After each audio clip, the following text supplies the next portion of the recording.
I literally just finished the book. It is the 17th.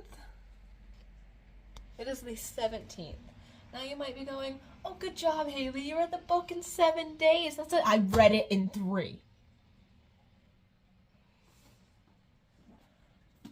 I did not put this sucker down. I started 3 days ago, on Tuesday.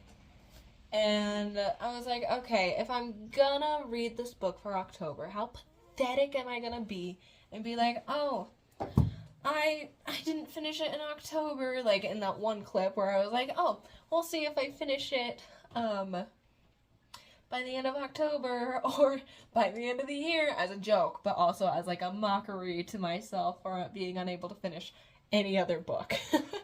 And so I was like, how pathetic is it gonna be if I don't get this posted? Because I said I was gonna post it in October.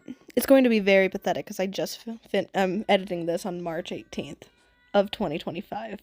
And you finish this on October 17th of 2024. That's how pathetic. How pathetic is it gonna be if I don't get a post in October? So I was like, okay, sit down, start reading it. Don't like it, put it down. You have half a month left, right? Or a little, way over half a month, right? And so, are my glasses crooked? I don't know. And so I started reading, and then I didn't stop. I kept reading, and literally the first day after, I went into Goodreads, because that's just where I keep all my books, I keep track of things. And I went into Goodreads, and I entered the page number, and then like 55% of the way through, and I was like, so the only reason this book did not get finished in 2 days is because I work Wednesdays. So I literally had an afternoon to read, and after work I was not in the mood for reading, so I read some. I got to 88%, which I say that like, oh, not that much. It's a lot for someone like me, okay? So, yeah, I loved it. It was so cute. And I forgot to do something. Hold the phone.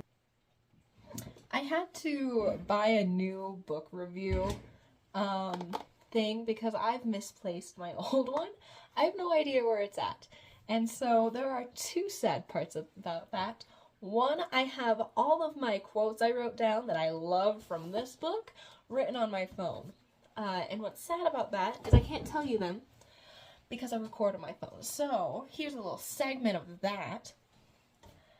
So yeah, there's my favorite quotes recorded by a future me because I wanted to do this review right now. So I had to get a new one that I bought from Barnes & Noble because I saw this and I was like, oh, this is cute. It's my #BookTalk reading journal. Track and review your favorite reads.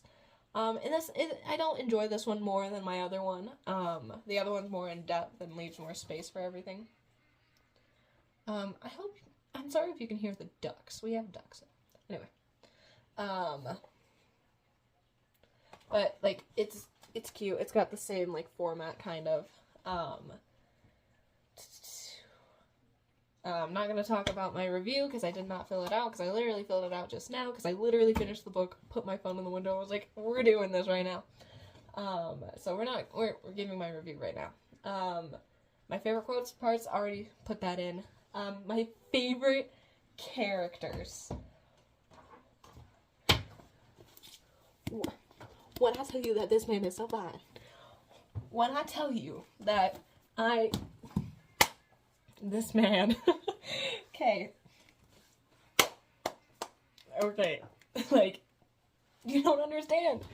You do not understand unless you read the book. So he was by far my favorite character. I really did enjoy Eleanor as a character. She made me laugh a ton. But Ben Rosewood. I'm so sorry. And then my other favorite character was Lilith. And she's like the demon mom, like mother of demons, I think, is how I read it. And she is so chaotic, and One of the characters, Themi or Timi, I don't know how to say her name, but it's a pixie, and I can look. She's in the first chapter. Dumbass. Themi, yeah, Themi, short for Themaline. Oh, short for Themaline Tabayan.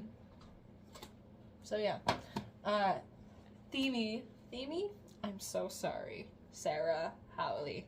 I am so incredibly sorry, but I love your book, love your characters, I think they're great, love you.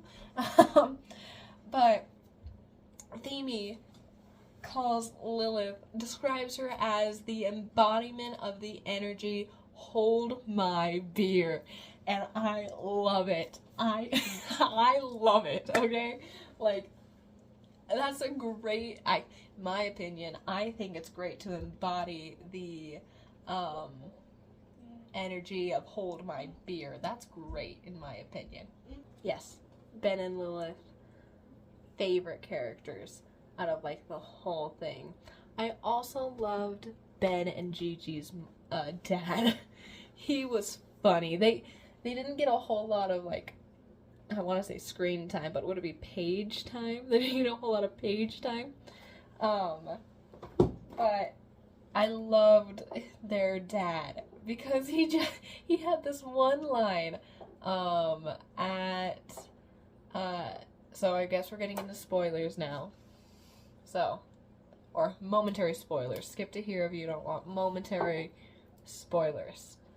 But Eleanor performs at Ben's cafe at the opening of it. It's Gigi's also release of her being running for mayor.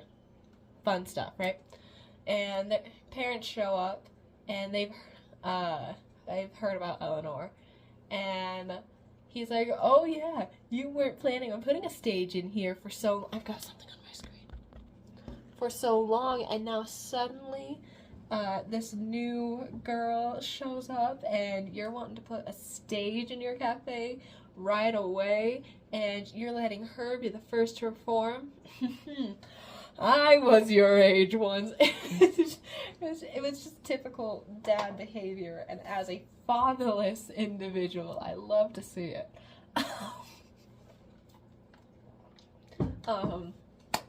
But yes, loved their dad. It was so he was cute. It was fun. It was fun. Talking about it like it was some event I went to. But yes, those were like my favorite characters. And then when I refer to the book, I do shit and I go, that was cringe. However, I kind of like it does have like a new meter at the bottom, and it's got like a star rating, a tear shed, and then a spice meter, which is kind of cute. I kind of like that. But I rated it a 5-star because, oh my goodness, you don't understand. You do not understand. This was so cute. I was worried about it. I don't know if you could tell, but I was worried about this book. I was like, werewolf vampire love story. I guess we'll try it. I guess we'll see. And it was the best thing ever. I shed no tears during it. It wasn't really a sad book. There was sad notions at different points. Like, during it, you can see, like, oh, this is trauma. And there's sad notions like that. But it didn't make me cry. It might make someone else cry, but it did not make me cry. It was definitely a rom-com to the max. And it is a romantasy, I would say, because it is romantical fantasy. They are monsters, like werewolves, vampires, centaurs, pixies. Of course, it's a romantasy. But I would say it leans more and caters more to the romance part. But it does take aspects of the fantasy in it, into it, like full moons and all of that, like the werewolves dealing with full moons, vampires needing to drink blood, so on and so forth. There, at one point they went through the demon realm. Great stuff. So it definitely a romantasy, just leaning more on the romance part of it. Trying to think of what else I can say before we get into like spoiler territory. And I've decided I don't care how long these things are. If I want to rant about a book I enjoyed for 2 hours, I'm gonna do it. Anyway, but I will try to be brief. This is the 3rd book in a 3-book series. I desperately want one more because I want to see like what happens to them. Okay, I think they're just so cute. And like it's like the series is called Glimmer Falls, and it's the front of it is like dedicated to someone. Yeah, not dedicated. To Sarah Tarkoff. Thank you for believing in Glimmer Falls as much as I do. And so it was a series, and I don't know why I didn't realize it was a series. This is the 3rd book in the series, so we get to see the 2 other romance people from the last 2 books in it, and it's cute. Definitely something you can read as a standalone. I was not lost or confused at all reading it as a standalone because I did not read the other 2 books. I didn't even realize that I've seen the other 2 books at Target, and I haven't picked them up because I was like, that seems corny and that seems cheesy. And I picked this one up only because I was like, it's October, I can read this, I can do that. Which, cut back to when I said, there's nothing really Halloween-y about this book. There was a whole 1 word of Halloween. A whole 1 word. Halloween was mentioned. I'm just that intuitive. Intuitive. No, intuitive. I said the right word. But I didn't have trouble reading it as a standalone. When things in the past were mentioned, it was explained in a way that you didn't need to read the other books in order to understand, but also in a way that which I will go read the other 2 books now, in a way that I was like, oh, you just told me the whole story within this chapter. There's no point for me to go read the other ones. No, I want to know. I want the guide to... I want a witch's guide to fake dating a demon and a demon's guide to wooing a witch. I've seen both of those books at either Target or Barnes & Noble. And I saw both of them and I went, that's silly. That's weird. Ain't gonna read it. Never judge a book by its cover. Except for the fact I do. I judge every book by its cover. Anyway, but it mentions things from each of the stories. It's almost as if like it gives like a hook for you to go read those stories then if you haven't. And I really liked that because it gave enough information that I understood the premise of, oh, okay, so this happened. Or, oh, they knew this character that really affected Eleanor and her whole character as a whole, and didn't realize that they knew him. And it makes you go, oh, why did these 2 know the character that affected Eleanor so much? What led to that? What led to this? And so it's definitely very tactfully done. So, yeah. I think this is where we'll get into spoilery territories. So if you're really wanting to read this book, which I definitely suggest doing because it was such a good read. I'm realizing that I have a hard time with series. Okay, that sounds really bad. I have a hard time if there is no humor. And this has humor. This has, I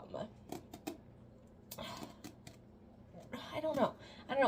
It's just really good. It's something you can sit down and be able to read for hours on end and not realize it's been hours on end. It's something you do not want to put down. So I definitely suggest going and reading it. I do highly suggest going and reading this book, and reading the other 2 books too. I know I haven't read them yet, but I'm suggesting them anyway. If they were as good as this book, I suggest it. And you know, because this is the 3rd book, that means the first book had to be really good in order to get a 2nd book. And you know what that means? The 2nd book had to be so good that it got a 3rd. And this book was so good that we should get a 4th, so I can see what happens to Ben and Eleanor, because I want to know what happens to Ben and Eleanor. But yeah, no, super cute, I loved it. So yeah, so welcome to the spoilery part now. We're going to be talking about things that happened in the book. And I'm gonna be just so cute. So we get introduced to Ben Rosewood at this event, and it's a wedding event, which it endearingly says things that Ben Rosewood would avoid, weddings being one of them. Not because he hates seeing happy people, or because of this, because of that, because he hates the social interaction, which he does. He's not a huge fan of it. But because it reminds him of how lonely he is. He is, I believe, 38, either 30 or 36, one of the 2. And he is steadily approaching his 40s with only, by himself, alone. He has a successful business that he is currently growing. He owns Ben's Plant Emporium, which is near and dear to his heart.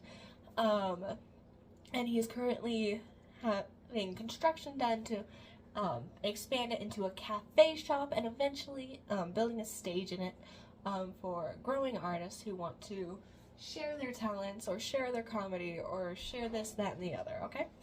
We also get introduced to his sister, G.G. Rosewood, who is his younger sister. I believe they said 26, 23, 26, something like that. No, 33. She is 33 years old. And we get introduced to her, and she's a cute little quirky character, who has her own arc during this. Oh, I want a 4th book with Gigi finding romance. Anyway. She's wearing I think they said a blue dress or some sort of dress, and she's got pink Converse on, which I read and I was like, okay. Middle school dance. She wears short skirts, I wear t-shirts, she's dear captain and I'm on the teachers. She wears high heels, I wear sneakers, she's dear captain and I'm on the bleachers. Instantly made me think of that. I was like, huh, okay, interesting. How old is she? 33! But no, she's quirky, she's cute, I love her. And she's in these pink Converse, and she's like, you gotta go out there and dance, blah, blah, blah, blah. He then goes to the bar, gets drunk, gets a little tipsy, and it describes how he cannot go onto the dance floor unless he's a little bit tipsy. Otherwise, he's going to freak out, because his social anxiety does not do that. And his anxiety is a main point throughout the story, and it's done very tastefully and tactfully, not in a way that it's big strong man twiddles his thumb in anger and upset and anxious, like I've read some stories do. Although the stories I've read those in have not been actual books and have been works of fan fiction. So, maybe a little bit different, but I feel like shows do it really badly, showing anxiety in men sometimes. But this did it really tactfully, and I really enjoyed it. Why is it in every video I record, my nose is sniffly? Anyway, he goes out, he gets dancing, and then this pixie named Themie, we've talked a little bit about her, talks to, I can't say a lot of their names, bear with me, Azagor, who is this demon who's got, I think it said black curly horns, or black horns, blonde hair, wears a suit, has a skull cane, which everyone's like, there's definitely a sword in that skull cane. And then she's like, hey, so when are you guys gonna get married? You and, Claudia? And he's like, I don't know, man. We don't really believe in like the human bounds of marriage. It's kind of lame. We don't really believe in that stuff. That stuff's kind of weird. And Themy's like, well, guys, what about like human taxes? Because like you can like get tax write-offs for it. And he's like, okay, well, maybe, I guess so. It's actually a really cute scene.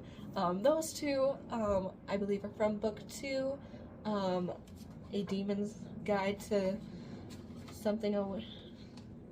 Yeah, Demon's Guide to Wooing a Witch, I believe, is that one. And the wedding we're at is Muriel's and Oz's wedding, which is the main characters from the first book, A Witch's Guide to Fake Dating a Demon.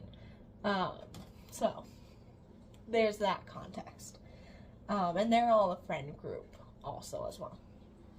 And he's like, oh, well, you know, maybe then. This is them dancing, by the way. They're on the dance floor dancing. Do people do this? Do people have these kind of conversations? Because, like, I go swing dancing, and I have conversations while I'm dancing, and I hate them. Because I'm here, so, yeah, what do you do for work? And I'm like, I am currently, this is, like, the motions of, like, swing dancing, because, like, it's like a wee swing dancing.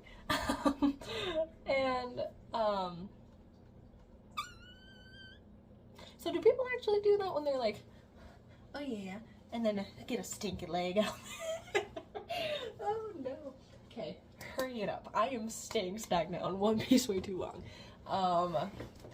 And so they're having this conversation while they're dancing, and Themey turns to Ben and is like, so when are you gonna get someone to love and to like? And Ben's like, I'm gonna die alone. And they're like, whoa. So Themey takes him off the dance floor because he looks like he's about to cry. And they talk for a second, and he puts his head between his knees because he's on the verge of throwing up because he drank a little bit too much, and is regretting it. And she's like, well, what about we try some dating apps? That's a good start there. And so she like gets on her phone, takes a picture of him, and is like, maybe let's take a picture when you're not drunk. And so he goes off on this whole spiel of how he's gonna end up alone, dying in a ditch. It's this whole spiel, and I think I put it in like my favorite quotes thing. And then like cakes gets yelled, they all go get cake. They're still congratulating Mariel and and Oz about their wedding and blah blah blah blah blah. He then at the beginning he was giving a speech. I forgot to mention that he was giving a speech at the beginning, and this is when we're getting described all these different things of Ben's never been a social talker. He's really bad at giving talks, even though like we're reading this, we're like, this is actually pretty half decent, all things considering. And then it gives her like this really rare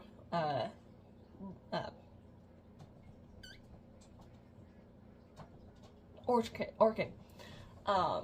And I was like, when like silently mouths that to him, and then he stops giving his speech, and that's when he goes sit down with JG. That's there's that piece. So blah blah blah blah, all these different things.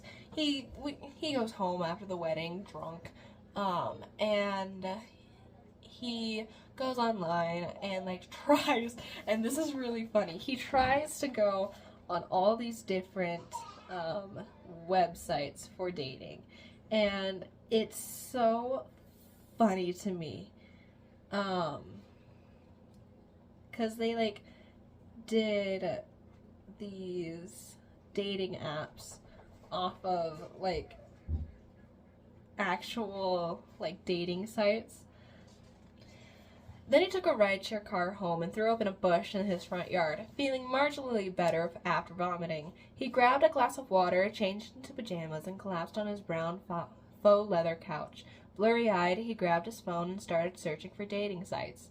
Bumbleina, OK Eros, Pagan Mingle, Farmer's Market Only, Howly Ever After. And reading that, this is page 13, okay? Reading that, I'm just sitting there dying, because, like, Bumbleina is both quoting Bumbleina, the little pixie fairy thing, movie. book, and Bumble. Okay, Eros, I'm not sure. Pagan Mingle is Christian Mingles. Farmers Market Only is, of course, farmersonly.com. And Happily Ever After, I would assume is Happily Ever After. I'm not sure. Swipely? I don't know. But it killed me. So he's on those, and he's unsuccessful in his search of finding one that felt right. So he was like, you know what, we're just gonna go on eBay, we're gonna go find some stuff for the cafe, and he's looking for decor, and he's looking for these crystals and just different things, because he's got the garden emporium, and he's like, oh, maybe let's expand into like crystals and rocks and make that the decor inside the cafe. And so he goes on eBay, and he's been buying things off eBay for the cafe. And so here we have he'd had some luck finding bulk quantities of unusual stones on eBay, so he switched to the site, squinting through the alcohol haze. Blue sexy rock, he typed in, having briefly forgotten the word crystal. The first listing was for an old rock blues album on vinyl, which was not helpful. The next was an outrageously expensive sapphire that would supposedly give the wielder an erotic aura. Oh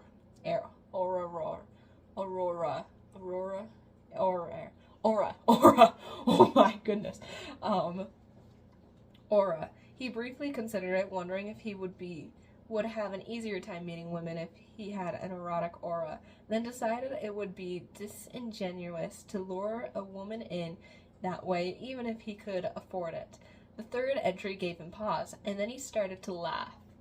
And so I'm gonna go through and read to you all of like this eBay listing, because this is the crystal that Ben buys that holds Eleanor in it, okay? Dark arts, sexy succubus, she vampire, talisman paranormal, possessed blue crystal, dark arts, sexy conjure rock.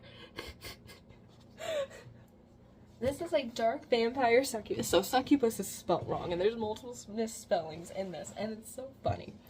This is a dark vampire succubus named Eleanor. She is 5'8", tall with flaming red hair and emerald eyes. Very sexy. Comes with her own knives. Hisses. French. She is very angry in nature, but at least some threats are jokes. Good friend. Maybe good girlfriend. I do not know. Will do anything for you. Bite, vengeance, murder, Jenga, etc. Eleanor does all. Dark vampire, succubus, Eleanor angry, sexy French, buy now, but beware, you must be firm. She has attitude, but very worth it. If you want assassin, TV watcher, best friend, maybe girlfriend, you will not regret it. Please pay at least 1 million gold doubloons. Dark vampire, succubus, Eleanor. And it's so funny. I don't know if this is just like hitting my humor just right, but it is so funny to me. But there's that. That's the kind of humor you're in for the rest of the book, and it's so great. You don't understand. So he buys it because it's only 99 cents. He's like, this is such a scam, and drunk him buys it. And so he buys it, and then he completely forgets about it the next day. And we get like this like paragraph breaker, and it's like 2 weeks after the wedding and 13 days after the worst headache hangover that Ben Rosewood has ever experienced. And it talks about like how he's just at home knitting, which is a much harder, like, I don't know if you guys know this, but knitting is so much harder than crocheting. I should know, I've done both. Crocheting is so easy compared to knitting. I understand Eleanor's frustration when later on she tries it, or like it's mentioned that she tried it and she got upset. I understand that frustration so much. Anyway, so he's knitting, and it talks about how he's very family oriented, and he likes to knit things for like his immediate family. It talks about how big his family is. Not only are they like a werewolf clan, because like that's how werewolves work, they work in packs, but also one of the werewolves married into like this Jewish family, so it's even bigger. So it's really neat, and he's very family oriented, and he's very like family means everything. And then there's a knock at the door, and it's this griffin with a package in its mouth, and we then find out how this is I don't know if it was referring to UPS or UPS or Amazon delivery, because they were like this griffin in like a brown corporate mail delivery outfit, and I was like, it was cute. And so he signs it, he gets this rock out, and he remembers, and he goes to the email, sees that he won the 99 cents crystal, pulls it out, and it's one of those little, like, aquarium rocks. Like, those plastic little aquarium rocks. And this was such a huge key factor to my childhood. Like, I would find those aquarium rocks whenever we would go over to my great aunt's house, and, like, they were, like, everywhere, and they were always the blue, green, or purple ones, but one of those blue, I'll put a picture up, blue aquarium rocks that is here, and he's like, why, hello, Eleanor, it is a pleasure to meet you. Show yourself, vampire succubus, and the things go flying, wind everywhere, and then suddenly Eleanor's standing in front of him like, okay, bitch, I'm here, and he's there like, oh, this, I'm sorry, this wasn't supposed to happen, this was supposed to be a joke, this was supposed to be a scam, why are you not a scam, then, like, they have, like, this little conversation,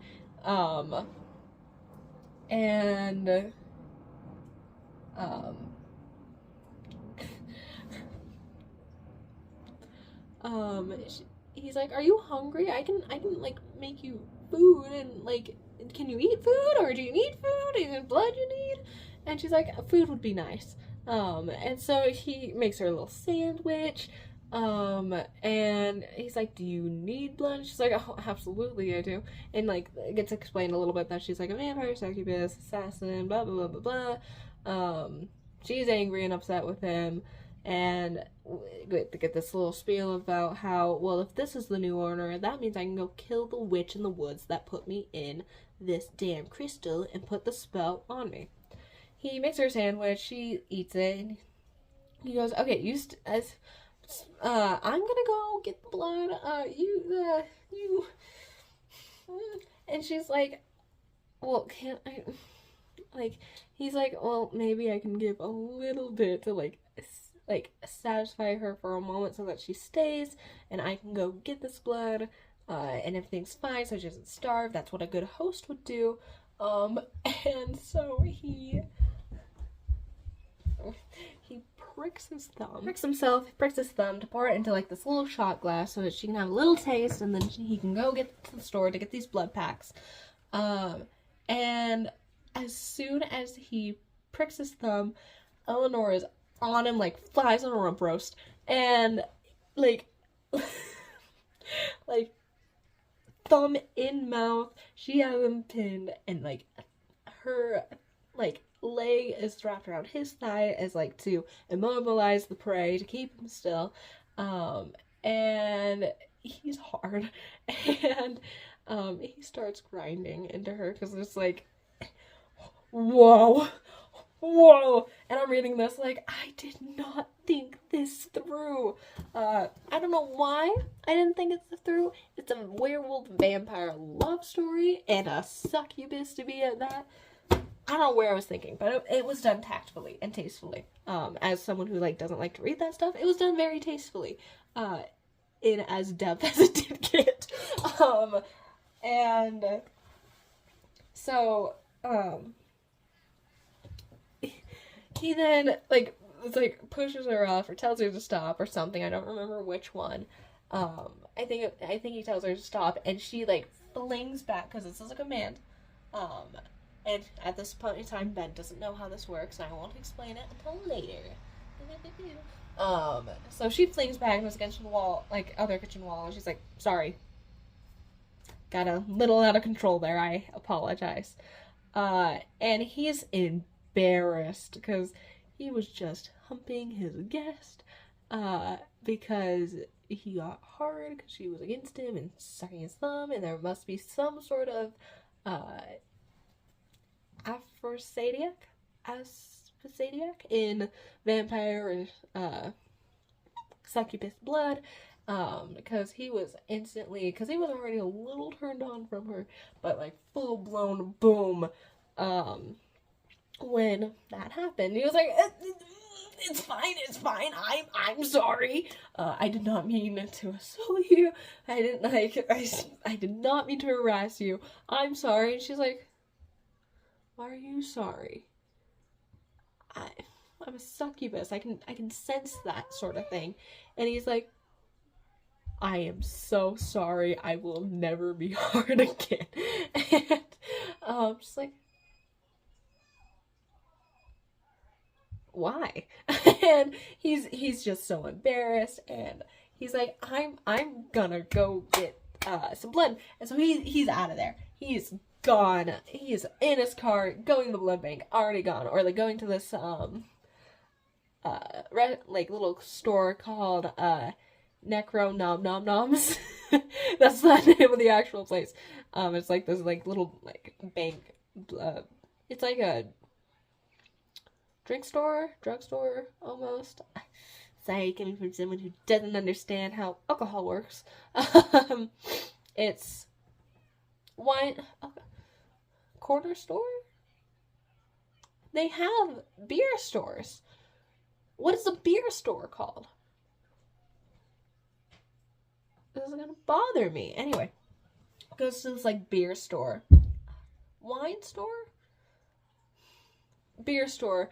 But it's like meant for just like blood, and there's also something for werewolves there, and I forget what it was. That was offered there for werewolves, and he's like, he doesn't drink it or eat it, just because it's not his thing. It's just not his thing. A lot of things that werewolves like, it's just not his thing, and so he doesn't partake in it.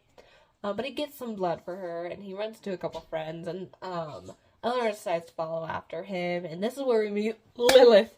And so she's crouching behind this like mailbox, watching Ben go into this necro nom nom noms. And then this pale redheaded demoness pops up beside her, and she's like, there can actually only be like one hot redheaded woman watching werewolves here and stalking them or something. And it scares the shit out of Eleanor. She's like, what the hell are you doing here? And she's like, well, I saw someone else creeping behind mailbox, so why not hold my beer? I'm doing this too now. And she's like, are you also watching Ben Rosewood? And she's like, no, he's boring. I'm watching Kai, and Lilith's relationship is so uncomfortable. Not uncomfortable. It is so cute and funny, and there is so much sexual tension that I am uncomfortable in such a good way. I know saying uncomfortable as like a descriptor is really bad. It's not bad when it's not a bad descriptor for me. Because if little fun fact about Haley, I can't handle physical touch all that well. It starts to make me ill unless I am like allowing it and inviting it.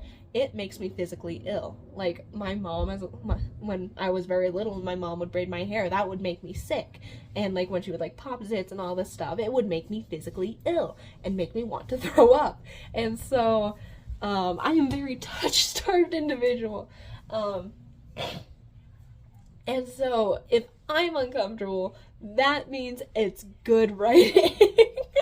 Because it's hitting that spot in my brain that I'm like, oh, that would be nice to hold hands. That would be nice. Oh, that's uncomfortable. That means it's a good thing. Anyway, that was such a horrible way to explain it.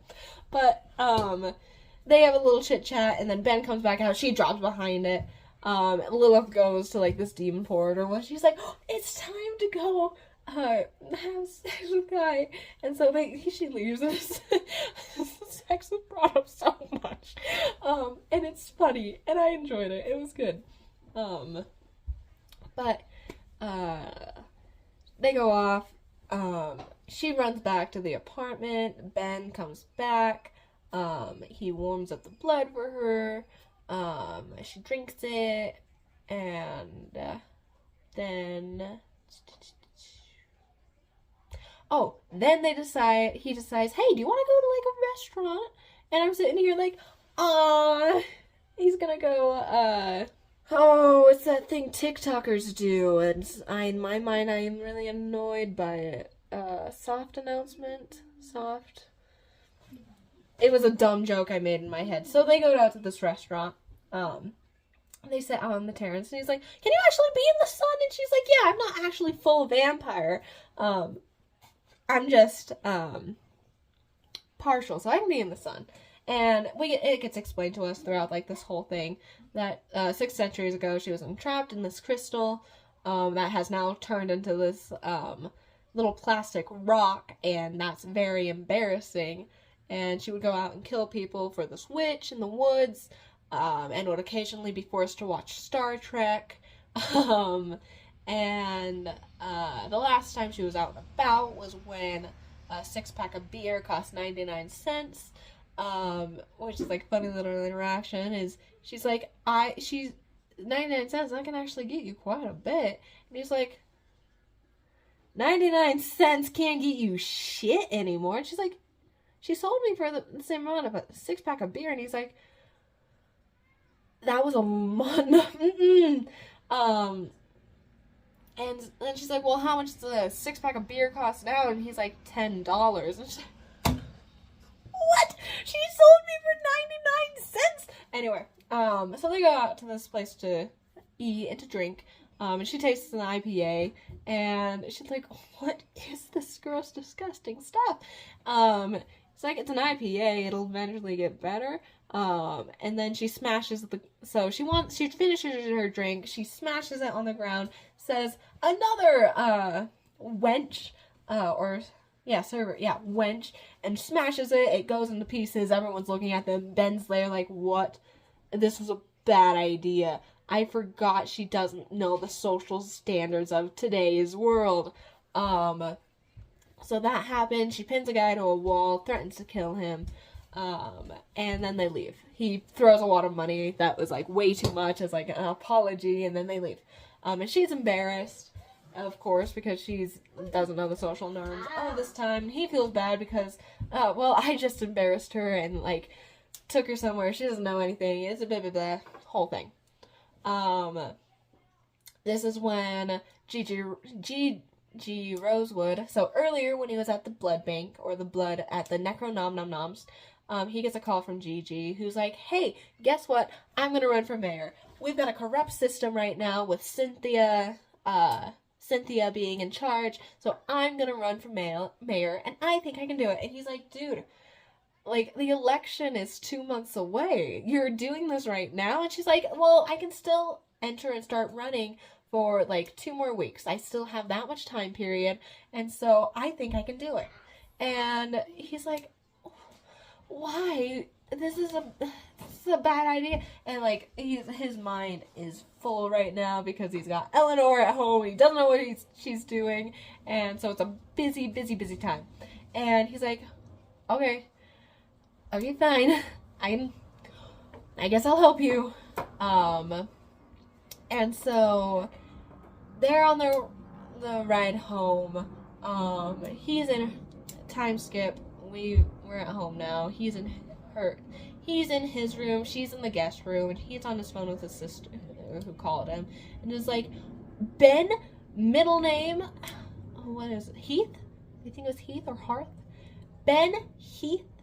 I'm gonna say Hearth because I know a guy with the middle name Heath. Ben Hearth Rosewood, what are you doing? And he's like, I'm at home. I'm not doing anything. And she's like, the video. And he's like, shit, it got recorded and posted. And she's like, how can you do this to me when I am literally about to start running for mayor? Cynthia had no blackmail on me until this point in time. And you can hear like the chatters of their parents in the background being concerned and worried, like, what is going on? Because Ben just, in the video, it looks like Ben almost assisted a murder. And he's like, it wasn't, she didn't actually murder him. And an idea dawns upon Ben. She is a actor, and this was her way to gain advertisement through shock value, or something like that. Of course, this is verbatim, so I'm not like saying it correctly or like word for word what actually like was said in the book. And she's like, oh, I thought you weren't doing that yet. And he's like, oh, no, I decided to change my mind, and I've booked her for showings. So she's gonna be one of the cafe's like first theatrical performance. And she's like, okay. And retrospect before this, she was like, who even is she? And he goes, a friend. And the mom goes, oh, that's so nice, where did you meet her? And he's like, it was not a date. And then his dad goes, well, is it a contractor for the cafe? And that's where the idea springs from, is to make her a theater artist. And so that's where that comes in. And he's like, well, shit, now I have to, and they hang up, and he's like, shit, now I have to like spring all of this onto Eleanor and like get her to be a theater major for a moment here, and like to perform on a stage I don't even have, that I'm not gonna have for, I was planning on a year or years to come. I wasn't planning on having this for a long time. And so he comes out of his room, Eleanor comes out of hers. He's like, you want some blood? And she's like, yes, I would love some blood. And so he comes out of his room because he's hearing clattering in the kitchen, and he sees her at the microwave, like, tea, and does nothing. And she's like, I cannot get your transmitter to create anything for me. And he's like, well, that's not a transmitter, that is a microwave. Materializer. I cannot get your materializer to make anything. And he's like, it's not, it's a microwave. It's meant to heat up things. He's like, yeah, it's meant to heat up things. And she's like, can it heat up blood? Because earlier it wasn't. She just drank straight out of the bag, punctured the bag, drank straight from it. And he's like, yeah, I can heat you up some blood, but I don't know if doing it in the microwave would be like the best, efficient, and tasteful way. So he fills this pot full of water, puts a bag in it, starts warming it there, puts popcorn in the microwave, starts popping it, and she loves the sound of popcorn popping. She's watching it intently, and she's like, he then gives her like a little tour of like the kitchen utensils, and like a fridge, a toaster, all these different things, and she's enthralled. She loves learning and getting new information. And so popcorn stops popping. He makes himself some hot chocolate, brings the blood, brings some marshmallows, and he's like, I don't know if you would like marshmallows in it, but I know I like marshmallows in hot chocolate. And she's like, she's looking at it, and she's like, we will find out. And this is when he brings up, hey, so my sister is now running for mayor, and I told her your video kind of popped up on her feed, and it would kind of ruin her campaign if that caught wind. And so I told her you were a theater arts major. She's like, oh, okay, cool. She's like, but I also told her that you were going to perform in the cafe when it opened, and she wants you there on her opening night so that she can like show that she supports the arts. And she's like, no, I'm not doing that. He's like, please, I'm begging you right now, please do that for me. And she's like, no, I'm not gonna do that. That is, I've never done theater, I've never done all this shit. I'm not doing that. And he's like, Eleanor, you have to.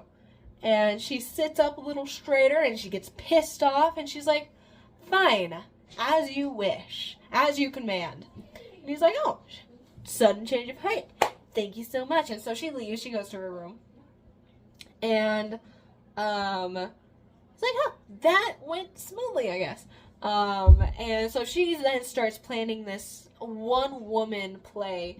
And she's, like, researching on the PAD, as she calls it, because from, like, Star Trek, the PADD, personal, I don't remember the abbreviation. But she starts researching, and she's looking up all these, like, weird, theater shows, and she's like, huh, I could stand in the corner and just flick the light switch on, or off, and on, and off, and on, and off, and on, and ruin this for him, because she's pissed off that he's commanded of her. This is where it gets explained a little bit how it works. Because of the spell binding that has been done, the witch in the woods had bound her to this crystal and bound her to contractually have to follow her command. So any order that she's given by the crystal, whoever holds and owns the crystal, she has to follow. And so she would go out and kill for the witch, go get human sacrifices for the witch, watch Star Trek with the witch. And because Ben commanded her or ordered her, no, you have to do this, she is now obligated and has to do it contractually by magic. She can't stop it, right? And so she's pissed off. She's trying to figure out a way to, like, completely ruin this, because, like, huh, fine, I'm gonna screw you over. She's researching that. Ben goes to work at the Plants Emporium, and then it gets revealed that to Marielle, he's like, so I've got a little bit of an issue and I need a little bit of help. And so she's like, is it okay if I contact the Scooby Gang for this? Which we find out were, like, the party goers were introduced to on the wedding night. He's like, yeah. She's like, it's okay, I'll start researching it. And he's like, no, you're gonna go on your honeymoon and you're gonna have a good time. You can worry about all of my shit later. But they call it the Scooby Gang. It's kind of cute, kind of love it. And so that happens, and then he then finds out over dinner. He makes her a dinner, and he's like, pass the salt. And not the salt, pass the Parmesan, pass the cheese. And she chucks cheese at him. He's eating, and he's like, he looks up and he's like, what was that for? And this is when it's revealed that to him that you commanded, I have to do it, and I hate being ordered around. I hate being forced into things I can't do. And he has a panic attack. It is actually really well written, and how he goes through this, and, like, he starts breathing heavy and, like, freaking out internally, and he's apologizing. He's like, I did not mean to override your consent at all and force you into things. I am so incredibly sorry. I take it back. I'm so sorry. And he's having a panic attack, and Eleanor is just sitting there like, what the shit is happening right now? And so she goes and gets this blanket that he had put on her the first night, and puts it over him, and then goes and gets something for him to drink. And she's standing next to him, patting him. There. It's okay. Like, trying to remember how, like, her parents comforted her 6 centuries ago. And she's like, you didn't know. There. And so then he's like, so wait, when I told you you had to do the performance at the cafe, was that a command? And she's like, yeah, it was. And he was like, I take it back. You do not have to perform. I revoke it. I take it back. You do not have. I don't want you to perform. I am so sorry. I revoke my command. And she's staring at him like, oh, okay. He's being genuine. and sweet and kind, and I guess and she tells him that I'll do the play, I'll do the act. And he's like, no, I don't want you to do the act anymore. I'm so sorry. I'm sorry. And she's like, no, I'm doing it on my own accord now. It's okay. I can do it on my own accord. But when you were telling me I had to do it on your accord, that's when I got a little pissed off. And he was like, okay. And so he's like, I promise to never command you to do anything ever again. I will never put an order on you ever. It is never going to be a command ever. Put that in the recesses of your mind, because that is so important. That promise that gets brought up so many times, and it gets brought up at the end, and it's okay. And so she then starts actually getting together an actual play, and he finds out that she was like gonna do something stupid, like stand on stage with a bag over her head, stand next to the light switch, turn it on, turn it off. And so they're standing at the cafe, and they're waiting for Gigi to like give her talk, and it's the opening night for the cafe too. Excuse me. And parents show up, and this is when we have that little interaction, like I said. Dang. Okay. Interaction earlier of I was young once. I know how the game works, Sonny. That was weird. I'm sorry.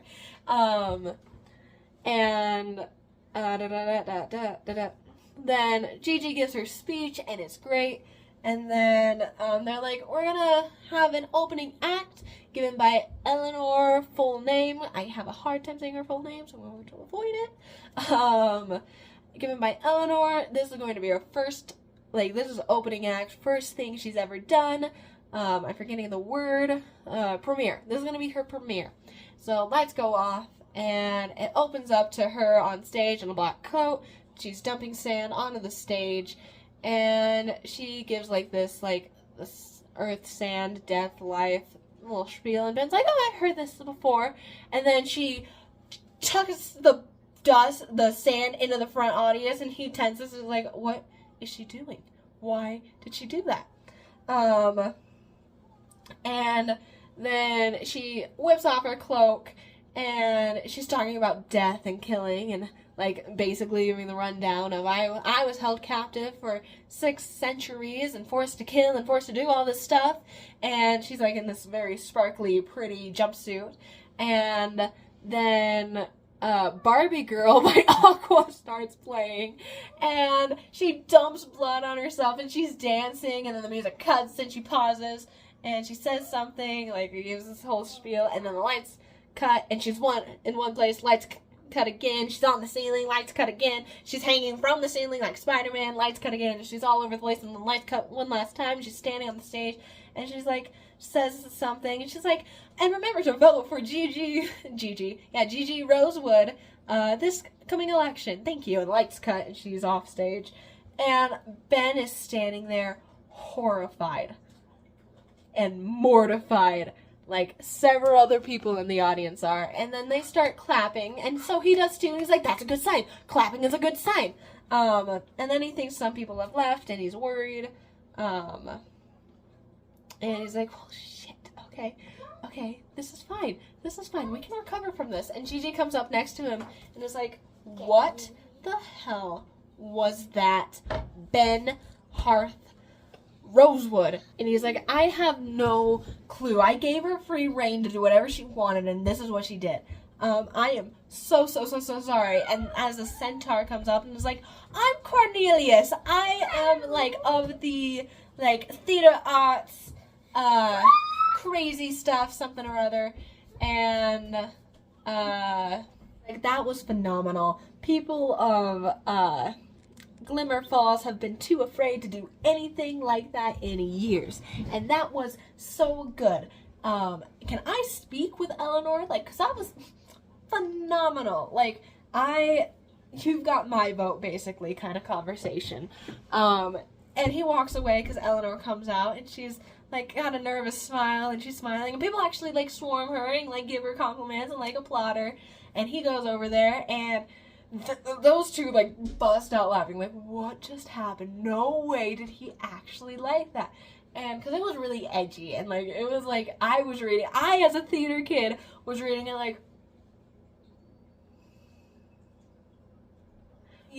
you forgive me? And she's like, yeah, I forgive you. And that's when his parents come up, and she's like, his mom's like, well, she seems nice, she's pretty. And his dad's like, yeah, she's very pretty when she's not covered in blood. It's so funny. So they leave, and they're like, congrats, it was a great, and then, Eleanor comes up to him, and Gigi goes somewhere, I don't remember. Eleanor comes up to him and was like, hey, did you like it? Was it alright? How did you feel? And he was like, no, it was good. And like, basically tells, like, it's like, there, it was good, but in a way that, like, it appeases Eleanor, and she's having this inner turmoil of, like, why do I care if he likes it or not? I guess, like, maybe because this is a stage or something, and, like, it's coming up with all these different reasons, and it's really cute. This is, like, when romance actually starts to build, and she, like, searches his appraisal, and he gives it, and then, he is like, here, this is for you, and she's like, no.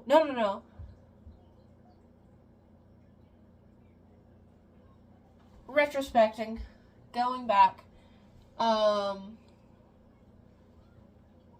after he found out about, like, the, like, forcing her to do something, he then gives her, before he finds out about the command thing, he had this conversation with, Rainey, or I think it was Rainey or Muriel, one of the two, Marielle, and he's like, she's standing there like, dude, you just forced her into it, she feels guilty, now she has to. So he cooked the dinner, he gave her flowers, she kept the flowers next to her almost the entire time, because this was her flowers now. And so that happens. Back to where we were, he gives her flowers again, and she's like, what are these for now? And he's like, it's a gift because you did a performance. It's a normal thing. And something is said, and she's like, do you get given flowers? Like, men usually don't get flowers. And she stares at him like, why the hell don't men get flowers? You should get flowers because you just opened a cafe. That was the conversation, is, well, this is your night too. You should get flowers because you opened the cafe. And he's like, society is so wrong. Do you like flowers? He's like, yeah, I do. And so that conversation happens. They go home. He then wakes up with flowers, like sitting on his bedside, so they're right there. And they're ripped up flowers out of someone's garden bed.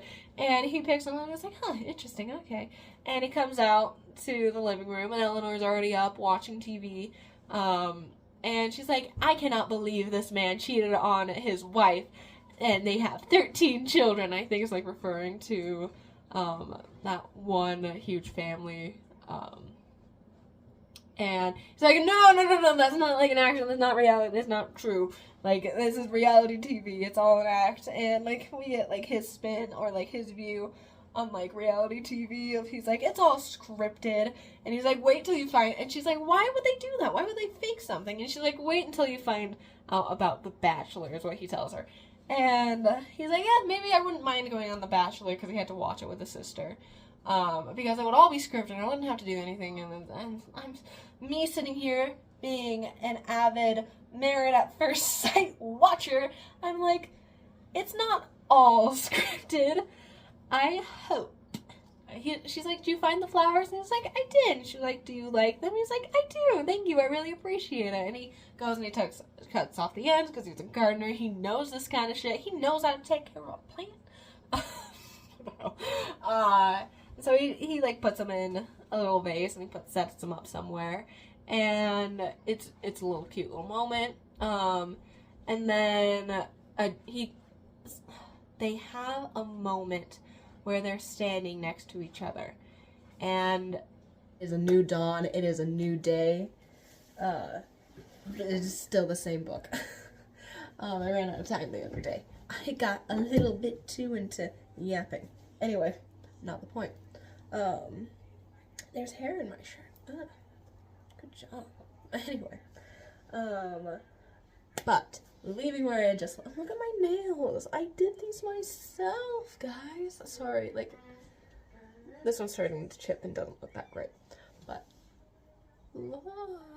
Anyway, not important to anything that was happening. I am getting sick, I fear that I am getting sick. So if I'm, like, snuffling a lot, apologies. Anyway, so they have this moment of, like, they're standing in the hallway, or they're standing somewhere, I'm not sure, and, I can't remember, and he's looking down at her, he's looking up at him, and they're talking, and then they get closer as if they're, like, about to kiss, and, like, it's described that they are, like, basically, they are about to kiss right there in this moment. And then the landline gets called, because Ben still has a landline. It interrupts the moment, and there we go. He's like, sorry, that only, like, my family or, like, I think he said very close friends would call the landline if it was an emergency and they can't get a hold of me. So he goes over to the landline, he picks it up. Eleanor's a little pissed off within herself, like, the landline. That's what interrupted what was just about to happen. How lovely. A little pissed off. She's like, really? That's what just ruined the fact that I was about to kiss this handsome man? And, it ended up being Gigi who was on the phone. And she's like, Ben, Claudia. Cynthia. I think Claudia's her daughter. So Cynthia. Hey. Cynthia, she calls her, she's like, Ben, Cynthia wants to meet me alone in a warehouse. And I think she's like gonna hurt me and like put it in. And Ben's like, whoa, calm down, slow down. What do you mean? What's going on? And she's like, Cynthia. So background, Cynthia is the current mayor of, Glimmer Falls. Yeah, Glimmer Falls. And, she's running again, and no one's ever run again, or people that have run against her, if there was, I think, if I'm remembering correctly, it's been a couple of days, they drop out, and they don't win, and it's very much Cynthia, uses her ways, because she's a witch, uses spells and things to,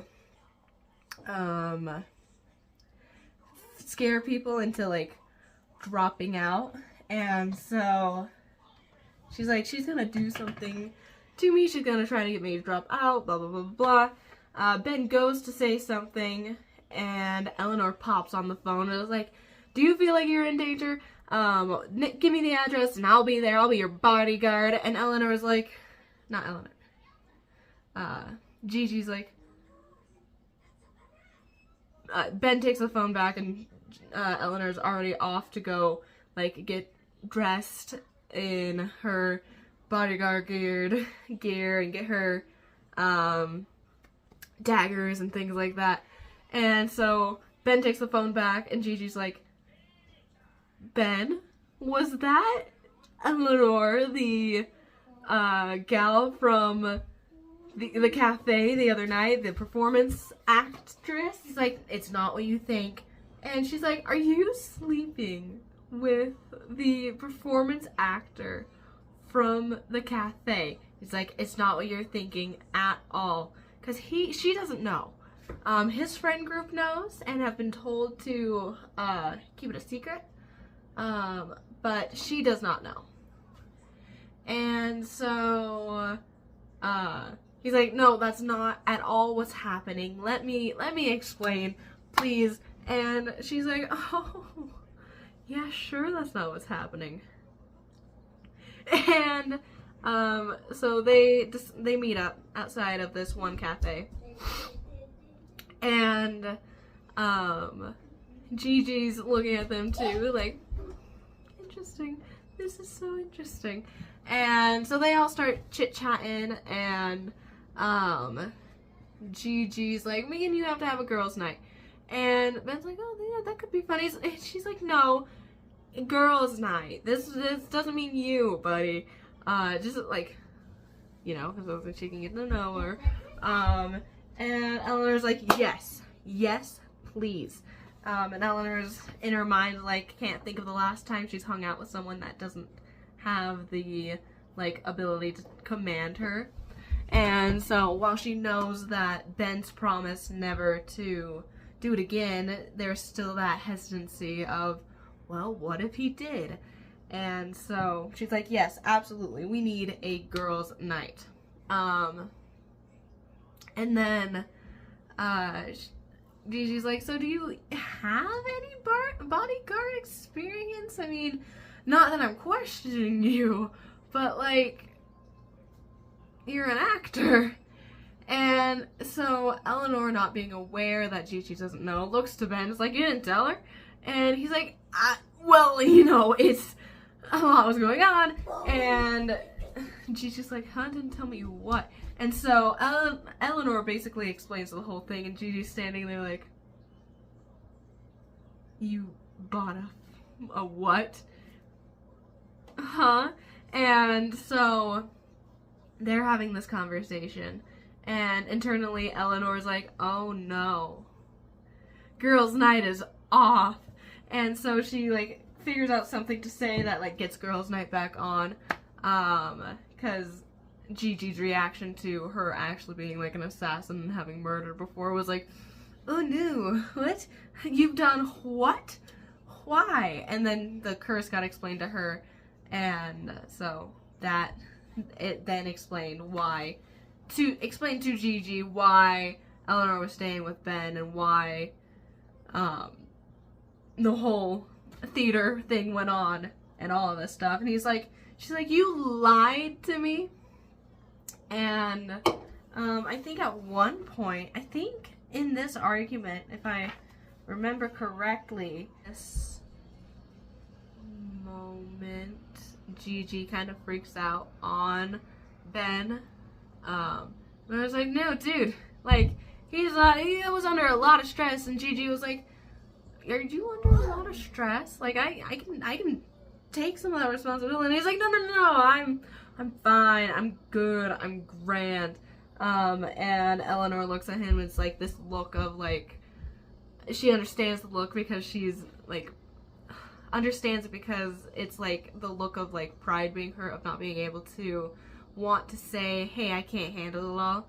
And so she understands that look of that because like when she would battle, you know, fighting, blah blah blah, all the stuff. And so they continue to the warehouse, and they get there, and Cynthia's like, I told you to come alone. And Gigi's like, yeah, no. And so they have this like witty battle, and I actually really enjoyed it. And Cynthia says something, and Eleanor laughs and is like, bitch, what are you, like, I really wish I could have done this sooner, because my memory is fading from me. Anyway, says something, and Gigi laughs, and this pisses Cynthia off, and she starts playing with her necklace, and so Gigi laughs and this pisses Cynthia off, and she starts playing with her necklace, which was earlier explained to us that that's how she casts spells, is she'll start playing with her necklace and she'll state the incantation. And so, I forget if it was Ben or Eleanor that kind of like pushed everyone out of the way, and this like burst of wind where they were standing, happens, and I believe Gigi's like, what, you can't even fight with your own words, you gotta resort to spells? And so Cynthia's like, I will be kind on you before you embarrass yourself and your entire family, and your performance career, I believe, and back out of the campaign now and stop running. And Gigi's like, see you on the other side when I win. And so Cynthia leaves, and Gigi just like doubles over like, oh my goodness, I was so terrified. And Eleanor's like, oh well, you did a damn good job. And because Gigi was like, how good of acting was that? She's terrifying. And, she's like, oh no, you did a good job and you hit her weak points. And she's like, huh, what's, Cynthia's weak points? And she's like, Eleanor's like, well, she has to be taken seriously and she doesn't appreciate it and it pisses her off when she's not. And so when you laughed at her, it triggered that she's not taking you serious. She's thinks I'm a joke. She thinks I'm joking. And so it triggered her, and hence why she cast the spell. And that's where her insecurities sit, you know? And so that happens. And I'm like, oh, okay. And Eleanor gets promoted to being her, like, specific little bodyguard. So that happens. And then I believe the next thing that happens is they go to this rally. We're not even halfway through the book. And so we skip to Ben and Gigi are out doing, like, knocking on doors and explaining how Gigi's a candidate for mayor and door-to-door campaigning. That's what it was. And it describes how Ben thinks this is the worst, but he wants to support his sister anyway. But they've already they've gotten 5 people to sign up and to register to vote. And he's reaching his end and he goes, Cynthia, no. Gigi, I can't do this anymore. This is too much. I cannot knock on one more door today. And she's like, I was wondering when that introverted side of you was gonna kick up and come out. And he's like, I'm sorry, I can't.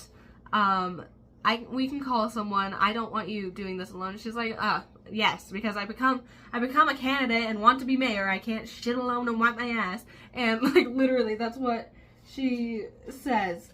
I can't even wipe my ass without a bodyguard's help. Least the toilet snakes try to murder me for my political views. It's the funniest thing. And he's like, and ignores it. He's like, I'm calling Claudia. And then he pauses and is like, I'm not calling Claudia. Because Cynthia is Claudia's mother. They are estranged, but there's that relation there. And he's like, maybe not a good idea to call Claudia to come do door-to-door campaigning with you when your your other candidate is her mother. Maybe that's not a good idea. And so he calls, he can't imagine, like, having to be estranged from someone in his family because of how close his family is and, like, how big it is. He can't imagine not being able to be there with them. And he's like, speaking of which, he thinks of this one werewolf, Kai, who's, like, from what I understand, related, cousin somehow. And so he calls Kai and he's like, hey, no, I'll text Avram. Oh, so he texts Avram, which is a werewolf that I'm assume he's related to. And basically, Avram would either be there or know someone who could be. And so he calls him, and then Kai and Lilith show up. They're dating. And Kai is dressed up like they've been playing football or rugby or something. And Lilith is dressed up as a cheerleader, and she doesn't seem as amused to be there. Like, I had... No. He's like, Kai's energetic and ready to do this, and he's like, come on, Lilith, let's cheer, let's do this. And she's like, the next time I'm cheering, my pom-poms are going up your ass. And damn, it's pretty cute when you threaten to maim me. And they're an odd couple, but, like, we love it, we thrive on it because it's funny. And so Ben shakes his head and is like, I got my own menacing redhead to deal with because Lilith is a redhead. And so he leaves, he's driving home, and he notices in the window, a figure disappear suddenly. He's like, huh, was Eleanor waiting for me to come back? Like, waiting by the window as, like, a dog would when you leave, waiting for me to return. And something, he's like, oh, that's kind of cute, but also kind of, like, sad. But that's really cute that she would wait for me to come home. Oh, that's precious. And he he opens the door and he sees Eleanor standing there in this beautiful green dress. I'll read it to you instead of just basically telling you. He felt a bit breathless. A curtain twitched when Ben pulled into the driveway. Had she been watching and waiting for him? He felt a bit breathless at the thought. "I'm back," he called out as he opened the front door. "I'm never going canvassing again," he broke off, nearly tripping over his feet. Eleanor stood in the living room wearing a sleeveless, high-necked dress. The emerald fabric clung to her breasts, waist, and hips before falling loose to the floor. Two slits reached high enough on her thighs to reveal the edges of leather knife holsters, and matching loops of leather ringed her wrist and waist and wrists. The bracelets covered her forearms like gauntlets, and when Ben spied the gleam of metal tucked into one, a tiny hidden dagger, he nearly whimpered. Oh shit. It was like some divine had plucked an image out of his subconscious just to taunt him with his deepest, most untouchable desires. And then Azagoth. So Azagoth, Claudia, and Themi are all there, and Azagoth is like, a live audience, and Ben's like, "I don't recall inviting you to my house," and he's sitting there like desperately, like, we've got one of these moves going on, and desperately hoping that the upholstery of his jeans were sturdy enough to disguise his response to Eleanor in that mind-blowing, earth-shattering dress. And Azagoth is like, hasn't stopped me before from showing up to your house uninvited. And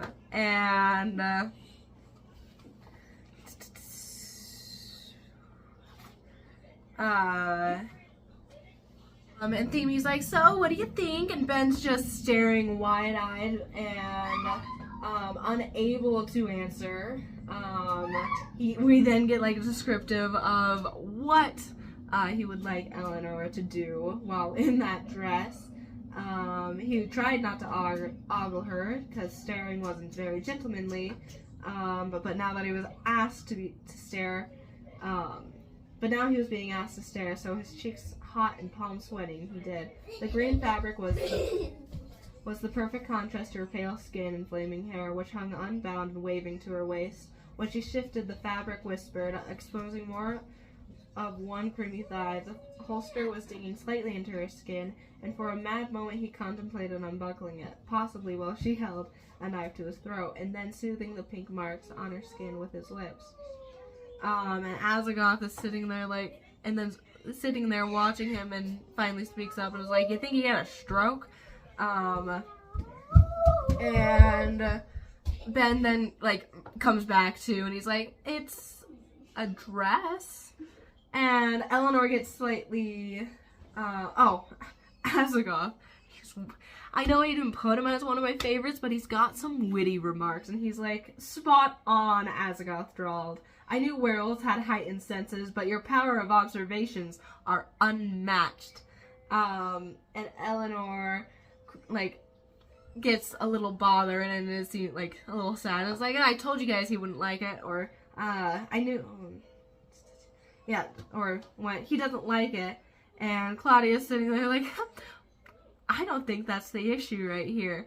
And so he then panics, because he sees Eleanor getting all sad, and he's like, no, it's a very nice dress, it's very pretty, suits you very well, yes, very green.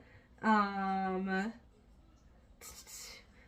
Themi, he can imagine Themi be wanting to wring his neck out because of his how he's reacting in this situation, and he finally gets out beautiful. It's very beautiful. The dress is very beautiful, and in his thoughts, it's like, anything is beautiful on you. And it calls it astounding, and He then goes through a few more little thoughts of what he would like her to do, and then she just goes, "Oh, you do like it." And then in that moment, he's like, "Oh no, succubus." Call back to earlier when they first met and she could sense it. She's sensing it here again. And he's like, "Son of a bitch. This is my life now." And so he's like, "Okay, anyway, can you even like do bodyguard things and that?" And he's like slightly regressive because she then starts like doing kicks and everything. And thankfully she was wearing spandex shorts. Look, it's another day. How many days is this gonna be recorded for? This is the final one, and I'm cutting it way short because do you know what what day it is? It's April 17th of 2025. I have to say the year just in case it takes me forever to edit this. All I have to edit is this clip, so I'm gonna keep it really short, and then I have to watch it all over again to be sure I didn't miss anything. Because you want to know when I last edited this? I last edited this and worked on Sorry, I just ate and I had to make sure. That's the other reason my nose is all stuffy. Is I just ate, and I can't eat anything without getting the most horrible amount of. One might think I would learn my lesson and like record at a different time or eat at a different time, but no, why would I do that? I'm crazy. But last time I worked on this video and like recorded for it was the day where with the Dungeons and Drama video that was posted before this, made after but posted before, you know? That day, the day that one of the days that I worked on that, uploaded that day was the day I edited all of this. I don't remember what day that was, but it was a minute ago. Well, it was a minute.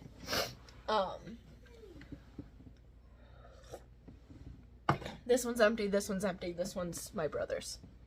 I had to explain myself. Anyway.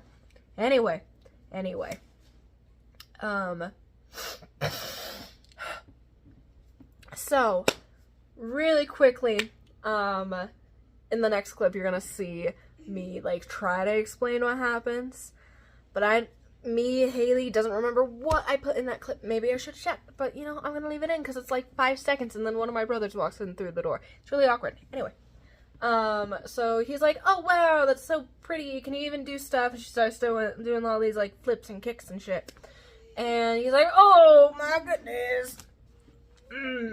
That's hot." Anyway, so they go to the rally. I don't remember if they do kiss or I think they almost, no, they do kiss. And then there's fireworks. And they're like, "Huh, why are there fireworks?" They turn to the stage where Gigi's at. And there's a fire now. And so there's havoc in the streets. And so they go get Gigi, take her away. Or, Eleanor? Is that her character's name? Goes, gets Gigi, takes her away, come back, yada yada. They then start this, like, little thing, where they're kind of in a relationship, but also, like, ooh, are we actually really together? And then, did they kiss? I don't remember. I remember at one point he got home. I don't know where this is in the story, but it happened. Where he got home, she wasn't doing too well, but she was watching her show. He goes, takes a shower, jacks off, comes back out. She's super preppy and perking. He's like, "Well, you're happy now." And she's like, "Yeah, I mean, I am a succubus, so apparently, like, vampires need blood in order to sustain healthily." So you just need some sort of intimate interaction in order to be around it, in order to be healthy. He's like, oh my goodness, I'm so sorry. So then after the whole pep rally, they get together, kind of, not really. No, they do get together.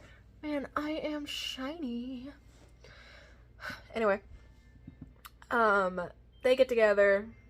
It's a whole thing. And then,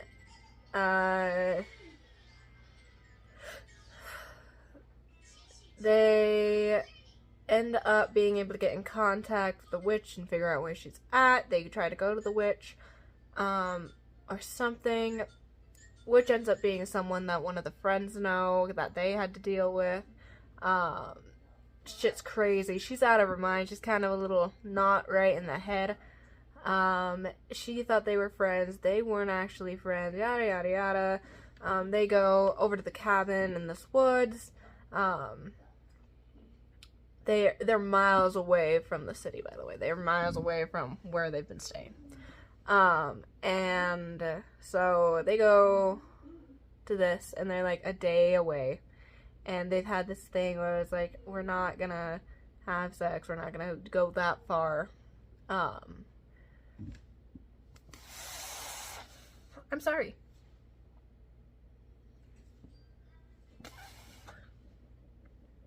We're not gonna go that far, until after your curse has been lifted. But then when they stay at this, like, Griffin cabin, Eleanor's like, I want to go all the way. And they actually do that scene very tactfully. And, like, I don't like to read that stuff, but it was actually very tastefully and tactfully done. And then next day, they're like, ooh, we did it, we tangoed. This is going based off of my memory, which is not a good memory. I don't nothing. My memory, no good. So that happens, and then,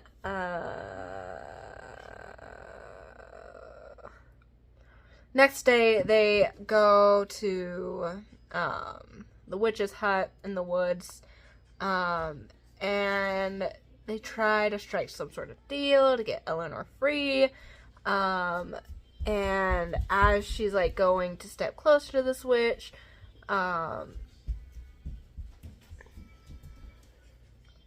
Werewolf man, oh my goodness, what's his name? I want to call him Greg, but I know for a fact Haley would not like a man named Greg. No offense to Gregs out there. I know a Greg. He works for Cisco. He's a Cisco representative. I grew up with that man constantly in my life. Only because my family used to own a restaurant. More drop! Anyway. Shit, what's his name? Ben Rosewood is who I was looking for. I couldn't find the book. I ended up having to go onto Goodreads to find it. And so, he's like, Eleanor, stop. Which, what does that do? That's a command! Oh my goodness. Okay, now moments ago, I was not hyped to retell this story because I couldn't remember anything. But I remember reading this point and going, oh my goodness, the whole reason they haven't done anything together in that regard is because she could be commanded. And oh my goodness, he promised her that he wasn't ever gonna do that to her. And now he's done it. And seemingly he's done it to stop the witch from breaking this curse, right? And so it's this whole moment and it's this whole thing. And Eleanor's pissed off. She's like, dude, what the hell? Why did you stop me? Why is this happening? And he's like, go back to the car. And she's just livid. So, but of course, she's got to follow the command. So she goes back to the car.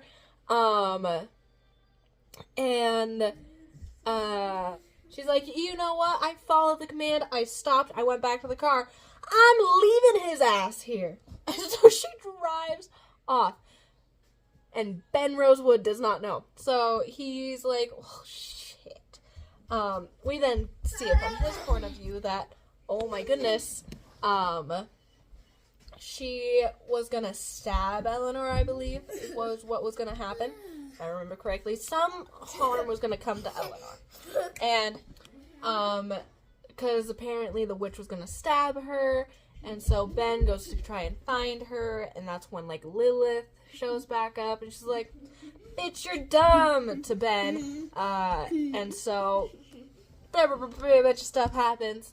And so, Eleanor's driving, she gets pulled over, and the officer's like, knock, knock, roll your window down. So she rolls. So he's like, I'm gonna need to see some license up in this place. She has no license, ends up attacking him. Lilith shows up to her, is like, hey, you're dumb. Anyway, I'm gonna take care of this officer. You're gonna come back with me. And she ends up taking Eleanor.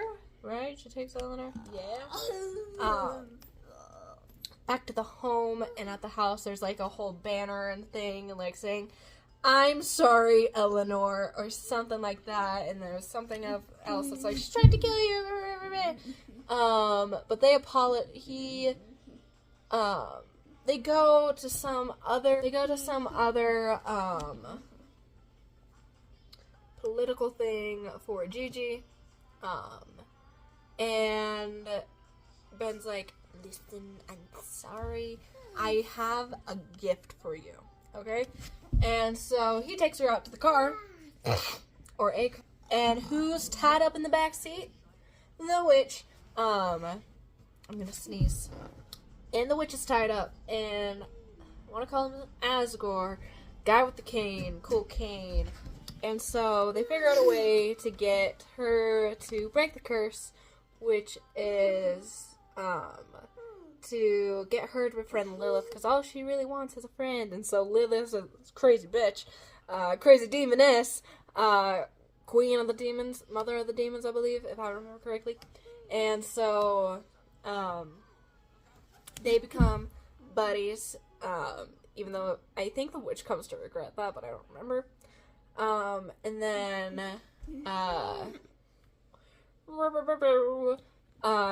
the curse is broken, and she's like, Kate, ask me to do something. And Ben's like, okay, kiss me. So she kisses him, and for a second he's like, well, it's not broken. She's like, no, I just wanted to do that. I did it because I wanted to, not because you told me to. You gotta do this, stupid. And then there's a little bit of a time skip into the last chapter or the epilogue, I don't really remember. And it's all of them in Ben's house. And they're watching a recording of Gigi at her inauguration. Is that the right word? I don't do politics, guys. I was a little concerned when I started reading it. I was like, there's a political subline. And I don't know a single thing. I don't even know what else I am.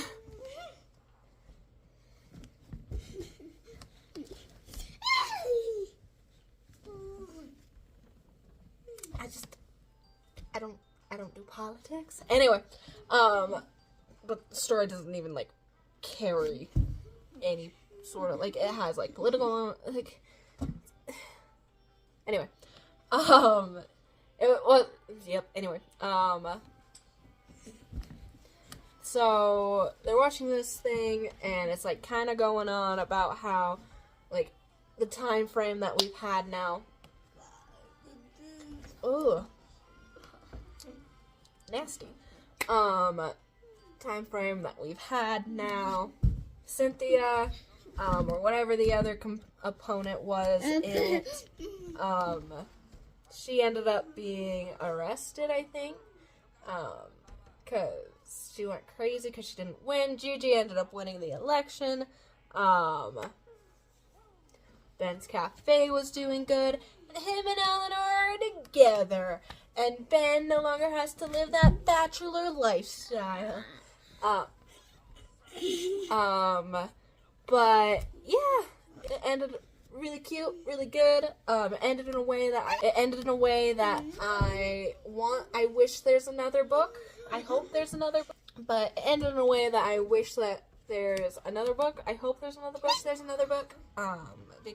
another book, then I get to see how Ben and Eleanor are doing, because we get to see each of the other couples in the next books, right? The only one that isn't in a relationship was Theman. Sorry, so got a closet right there that we keep like all of our stuff in, but the baby opened it and he's like hidden beneath the couch and I didn't see him, so it scared me. But she doesn't have a romance partner. I want one for Gigi. I want a Gigi book. I want to see how she does in her political. I want to see how she does being the governor. I want to see a cute little governor romance. Kid, get out of here. Get out. But I don't know. That's just me and my wants. I think it'll be cute if they did do another book. I don't know who they would do. I mean, Gigi doesn't technically need a romance partner because she's a girl boss, independent woman on her own. And so is Theman.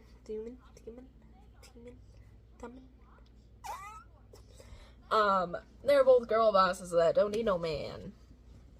I just want another book. Only and purely for the fact of seeing Eleanor and Ben.